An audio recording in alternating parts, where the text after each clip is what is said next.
회개의 메시지를 선포해 주고 있습니다. 회개를 어떻게 해야 되는지, 또 회개를 왜 해야만 하는지 그 두 가지 이유를 말씀해 주십니다. 첫째로 어떻게 회개해야 되는지 1절 말씀을 같이 봉독하겠습니다. 시작.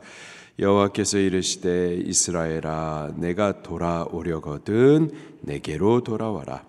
내가 만일 나의 목전에 가증한 것을 버리고 내가 흔들리지 아니하며.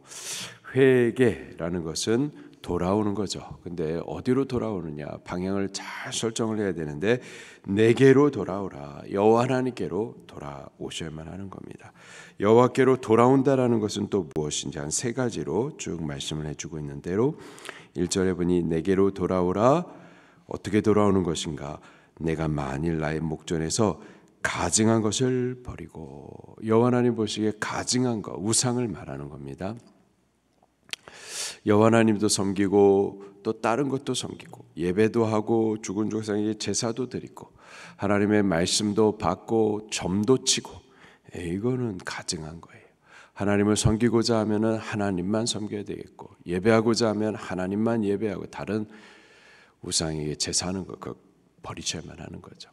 하나님의 말씀으로 돌아오려거든 말씀만을 따라야지, 말씀도 보고 점도 치고 세상 말도 다 듣고 그거 아니라는 거예요. 그거 버려야 되는 거예요. 버리라. 그리고 흔들리지 아니하며. 우리 하나님을 신뢰하면 불신과 의심을 버리셔야 돼요. 두 마음으로 주님을 따르면 안 돼요. 주님을 기대했다가 아니면 어떨까 하면서 플랜 B를 두고서 같이 가서는 안 되고, 우리 하나님을 신뢰하면 그분을 전적으로 신뢰하셔야 되는 거예요. 그리고 2절 말씀입니다. 시작. 진실과 정의와 공의로 여호와의 삶을 두고 맹세하면. 주께로 돌아오는 세 번째는 진실과 정의와 공의로 여호와의 삶을 두고 맹세하면, 말씀을 뒤따르셔야만 하는 거죠. 회개는 반성하고 뉘우치고 눈물을 흘리면서 기도하는 거, 물론 그것도 회개인데요. 그것만이 아니라 삶을 돌이키는 게 회개예요. 하나님의 말씀을 따라서 사는 것, 그것이 회개인 거죠. 이렇게 여호와께로 돌아와야 된다. 이렇게 회개해야 한다라는 거죠. 회개하면 어떻게 될까요? 2절 말씀 후반에 보니까는 그렇게 하면 나라들이 나로 말미암아 스스로 복을 빌며 나로 말미암아 자랑하리라. 이스라엘이 회개했는데 그랬더니 열방의 나라들이 이렇게 된다라는 거예요. 그러니까 이스라엘이 회개하면 이스라엘 혼자만 좋은 게 아니라 이스라엘로 말미암아서 다른 주변의 나라들까지도 이렇게 된다라는 겁니다. 보니까는 나라들이 나로 말미암아 스스로 복을 빌며, 이스라엘이 복 받는 모습, 회개하면서 여호와께로 돌아왔었을 때 복 받는 모습을 보면서 여호와로 말미암아 복을 받는 거구나 깨달아 알게 된다라는 거죠. 그리고 나로 말미암아 자랑하리라. 이방 민족들도 여호와 하나님을 섬기기를 기뻐하고 여호와 하나님 섬기는 것을 자랑하게 된다라는 거예요.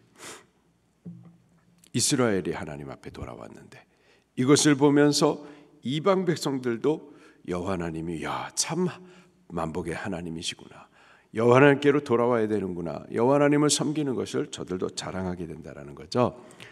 우리나라가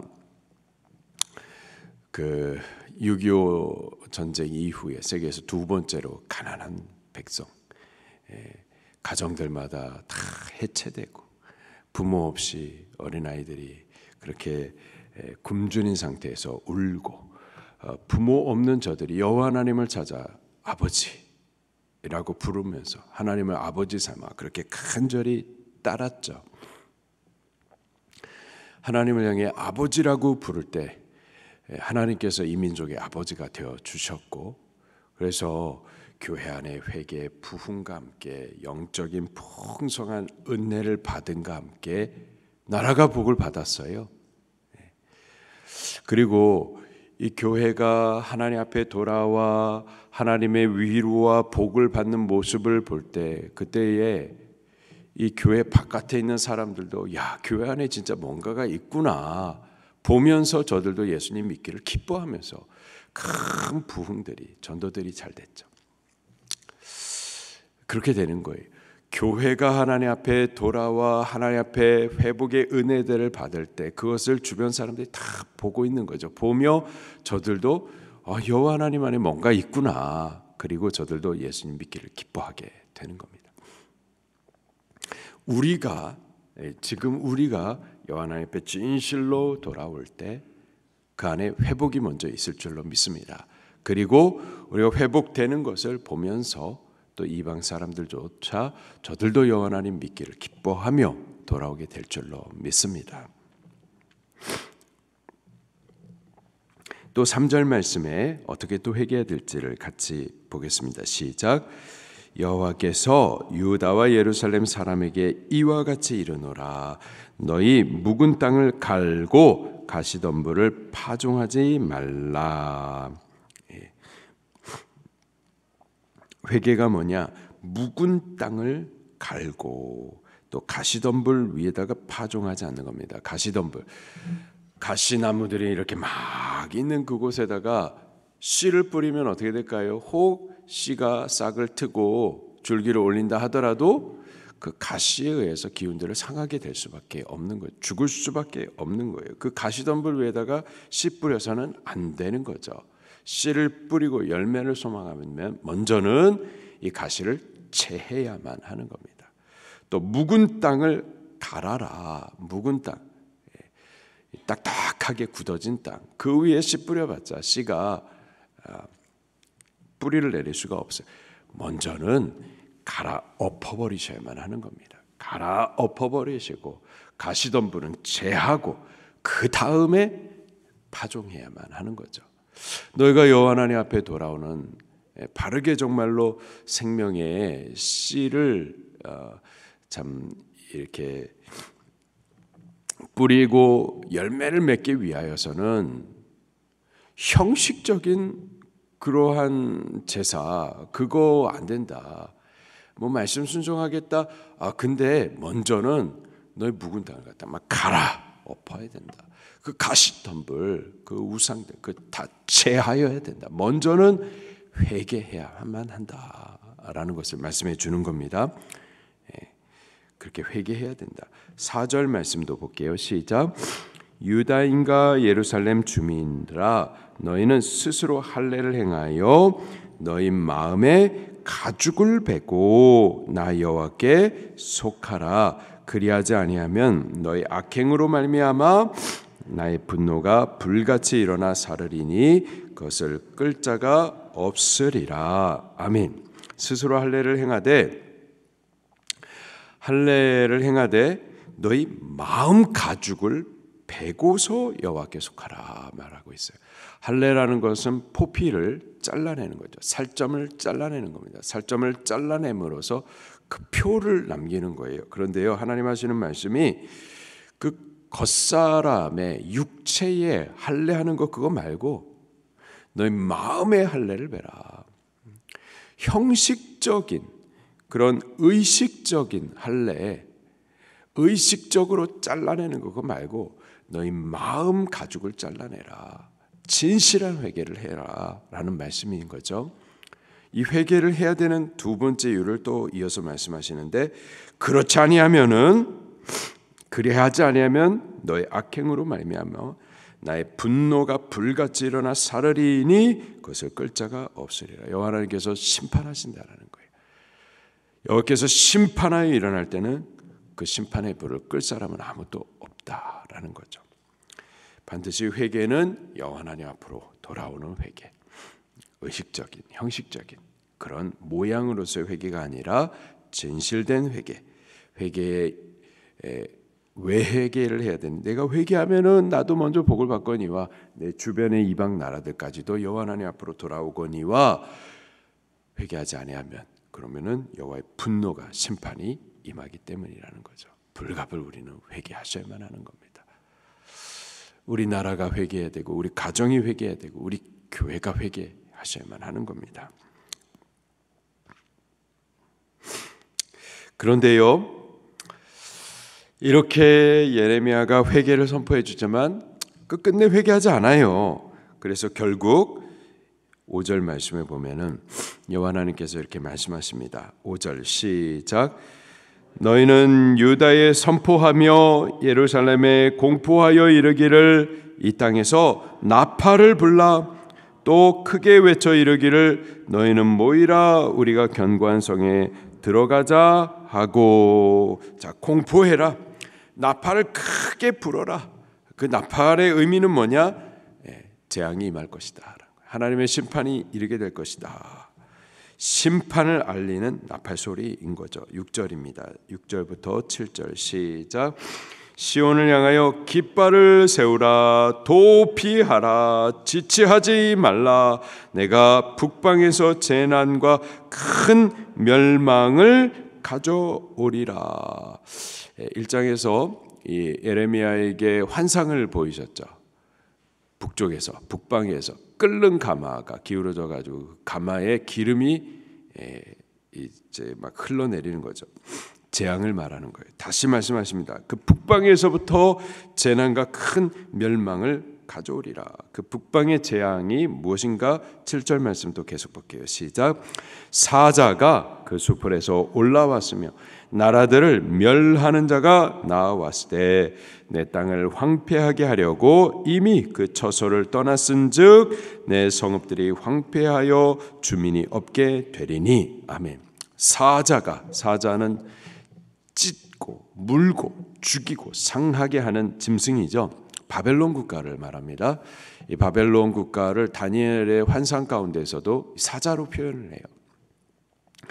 이 사자가 수풀에서 올라왔다. 이제 찢어가지고 죽이려고 이렇게 웅크리고 있는 거예요. 그 사자를 또 표현하기를 나라들을 멸하는 자. 북방의 바벨론이 내려오면서 이런저런 나라들을 갖다 다 해쳐버립니다. 그리고 결과적으로는 유다 나라, 예루살렘을 갖다 황폐시키죠. 그 사자가 일어났다. 너를 황폐케 하려고 벌써 군대를 몰고서 떠났다라는 거예요. 8절입니다. 시작.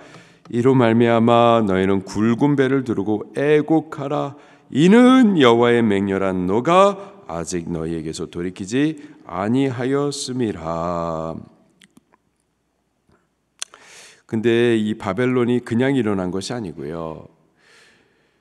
그 당시에 국제 정세가 갑자기 바벨론이라는 나라가 힘을 얻어가지고 막 팽창하고 전쟁이 일어나고 땅 따먹기를 하고. 근데 이게 그냥 이제 저 나라가 그냥 그러는 거가 아니라 하나님의 심판의 도구였었던 거예요. 하나님께서 지금 이 전쟁을 일으키는 거죠. 왜요? 이스라엘의 죄악에 대해서 심판하시고자 하나님께서 그렇게 나라들을 움직여 가시는 겁니다. 하나님께서는 교회 안에서만이 하나님이 아니고요. 그분은 우주의 하나님이세요. 우주를 통치하시는 분이십니다. 우리의 인생만 다스리시는 분이 아니고요. 인간 역사 전체를 주관하시는 분이 하나님이세요. 그리고 우리 한 사람을 위해서 하나님께는요, 인간 역사 우주를 갖다가 만져가시는 분이심을 아시기를 바랍니다. 그래서 어떤 것 하나라도요, 우연은 없는 거예요. 우연히 사고가 있었다? 사건이 우연히 발생한 것이다? 아니요, 그렇게 생각해서는 안 돼요. 주권자 하나님께서 만지시는 것을 인식하셔야만 하는 겁니다. 범사의 여호와 하나님을 인정하셔야만 하는 거죠. 9절입니다. 시작. 여호와의 말씀이니라. 그 날에 왕과 지도자들은 낙심할 것이며 제사장들은 놀랄 것이며 선지자들은 깜짝 놀라리라. 이 북방 나라가 일어나 가지고는 이스라엘을 갖다 막 때릴 때 보니까 왕과 지도자, 제사장들, 선지자들 다 하나님의 종들이라고 하는 사람들이에요. 하나님의 말씀으로 통치하는 자, 하나님의 말씀으로 예배하는 자, 하나님의 말씀으로 태원하는 자. 근데 그들이 깜짝 놀랄 거라는 거예요. 왜 깜짝 놀랄까요? 그들이 평소에 평화를 외쳤었거든요. 평화. 저는 우리나라에서 평화를 그렇게 계속해서 외치는데 깜짝 놀랐어요. 평화. 평화가 짜는데 분명히 교회에서조차도 평화를 외쳤었어요. 평화, 평화, 평화. 그래서 평화를 외쳤고 그래서 평강할 줄 알았죠. 근데 깜짝 놀라는 거예요. 평화가 아니라 하나님의 심판을 보면서 10절입니다. 시작. 내가 이르되 슬프도소이다. 주 여호와여, 주께서 진실로 이 백성과 예루살렘을 크게 속이셨나이다. 이르시기를 너희가 평강이 있으리라 하시더니 칼이 생명에 이르렀나이다. 아멘. 이 백성들이 그때 하는 말들인 겁니다. 그들이 하는 말들이 슬프소서이다. 주 여호와여, 주께서 진실로 이 백성과 예루살렘을 속였나이다. 이 백성이 하는 말이 여호와께서 우리를 속였나이다. 왜 그런 말을 하는가 보니까 평강이 있으리라. 여호와 하나님께서는 그렇게 말씀하신 적이 없어요. 거짓 선지자들이 말했지. 거짓 제사장들과 왕들이 그래 말했지. 여호와 하나님께서는 그렇게 말씀하시지 않았었어요. 근데 거짓된 말을 듣고 거짓된 평강을 바라다가 하나님의 심판을 볼 때 그때 깜짝 놀라면서 이런 말을 한다라는 거죠. 아니 어떻게 우상을 섬기고 하나님의 말씀을 떠나 살면서 평강할 거라고 거짓된 말을 믿느냐 말이에요. 이 나라가 하나님을 대적하면서 그러면서 평강을 외치는데, 예배하지 못하게 하면서 평강을 외치는데 어떻게 평강할 거라고 믿으면서 하나님을 그렇게 기대를 하느냐 말이에요. 당연히 심판이 있는 거죠. 회개하지 않으면은 스스로 아무리 평강할 거라고 그렇게 스스로 위로해봤자 그거는 스스로 속이는 것뿐이 안 되고요. 회개하셔야만 하는 겁니다. 죄악을 버리셔야만 하는 거고 여호와께로 말씀으로 돌아오셔야만 그래야 평강이 있는 줄로 믿습니다. 우리 여호와께로 돌아오는 회개의 복음, 회개의 은혜를 누릴 수 있기를 예수님 이름으로 축원합니다. 말씀 붙들고 통성으로 기도하시겠습니다.